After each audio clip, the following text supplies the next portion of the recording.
সরকারি দলের এমপিরা যেই বরাদ্দ পায়, বিরোধী দলের এমপিরা তার 3 ভাগের 1 ভাগও পাচ্ছে না।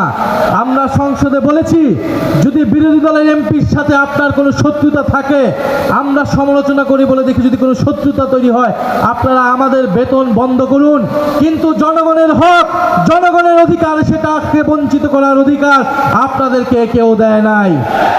ফলে আমরা সরকারের প্রতি আহ্বান জানাবো, এবারের বাজেটে যে উন্নয়ন বরাদ্দ রাখা হয়েছে রংপুরে যাতে তার থেকে বিশেষ বরাদ্দ রাখা হয় এবং তিস্তা মহাপরিকল্পনা বাস্তবায়নের জন্য উদ্যোগ গ্রহণ করা হয়। আমরা দেখেছি তারেক রহমান প্রধানমন্ত্রী, তিনি কিছুদিন আগে চীন সফরে গিয়েছেন, বিরোধী দলীয় নেতা সংসদে ধন্যবাদ জানিয়েছেন। এরপরে হয়তো কিছু বলা উচিত না, কিন্তু বলতে বাধ্য হচ্ছি, চীন সফরের অর্জন কোথায়?